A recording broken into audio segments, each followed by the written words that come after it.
sama sekali itu nggak benar. Hubungan Pak SBY dengan Pak Jokowi juga selama ini baik. Pengamat politik menilai ada maksud lain di balik niat Presiden ke-6 Susilo Bambang Yudhoyono atau SBY yang ingin melaporkan pihak-pihak yang menuduhnya sebagai dalang isu ijazah Presiden ke-7 Joko Widodo. Pakar menilai langkah ini memiliki dimensi politik yang lebih luas dari sekadar perlindungan reputasi pribadi. Pengamat politik Arifki Caniago menilai pilihan SBY menggunakan mekanisme hukum dapat dibaca sebagai upaya membatasi spekulasi yang berpotensi berkembang menjadi konflik antara SBY dan Jokowi. Dengan mempersoalkan sumber tudingan bukan masuk ke perdebatan substansi isu ijazah, SBY dinilai ingin memperjelas posisi politiknya agar tidak dikaitkan dengan upaya delegitimasi terhadap Jokowi. Arifki juga menilai komunikasi politik SBY dengan Jokowi dinilai relatif lebih terbuka, apalagi AHY pertama kali menjadi menteri di era pemerintahan Jokowi. Dalam situasi seperti inilah Jokowi masih dipandang sebagai sosok yang bisa menjaga keseimbangan antar elit politik. Apalagi memasuki tahun 2026 nanti, pembahasan RUU Pemilu akan mulai berjalan dan dinamika politik dipastikan makin ramai. Arifki juga melihat bahwa langkah hukum ini beririsan pula dengan upaya menjaga stabilitas narasi politik menjelang 2029. Arifki menilai membiarkan isu personal berkembang tanpa batas beresiko memperlebar konflik elit yang justru dapat dimanfaatkan oleh aktor lain dalam kompetisi politik ke depannya. Rencana SBY membawa tudingan dalang ijazah Jokowi ke ranah hukum ini sebelumnya disampaikan politikus Partai Demokrat Andi Arief melalui akun X pribadinya pada Rabu 31 Desember 2025. Andi Arief mengatakan ketika tuduhan ini mulai mengaitkan SBY seolah ikut terlibat atau membiarkan, maka langkah hukum menjadi opsi yang serius. Tujuannya untuk menjaga nama baik dan menghentikan penyebaran fitnah yang dinilai mencederai kehormatan tokoh negara.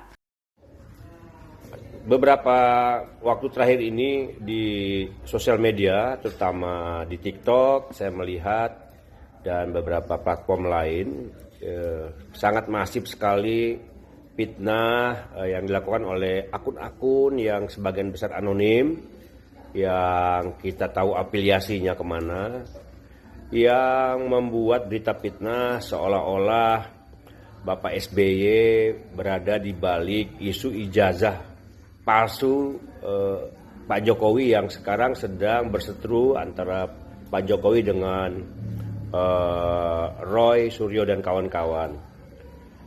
Ini tentu sangat mengganggu. Saya bertemu dengan Pak SBY beberapa hari lalu. Pak SBY cukup terganggu dengan isu ini karena tidak benar yang disebutkan bahwa Pak SBY berada di balik isu ijazah palsu ini, atau bahkan disebut Pak SBY berkolaborasi dengan Ibu Megawati dalam mengungkap soal ijazah palsu Pak Jokowi ini. Jadi sama sekali itu nggak benar. Hubungan Pak SBY dengan Pak Jokowi juga selama ini baik. Kita berharap untuk dihentikanlah fitnah yang sudah tidak karuan ya di TikTok.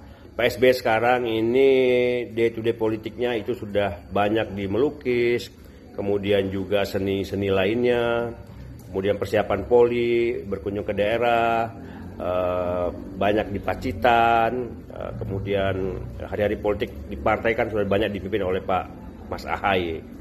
Jadi tolong dihentikan agar fitnah-fitnah tidak meluas ya. Kalau juga tidak dihentikan, ada kemungkinan PSB akan mengambil langkah hukum akan dengan pertama memberikan somasi kepada orang-orang yang sudah membuat fitnah tersebut dan terbuka kemungkinan untuk menempuh jalur hukum. Jadi karena ini masalah keadilan, karena Pak SBY tidak merasa melakukan itu tapi difitnah.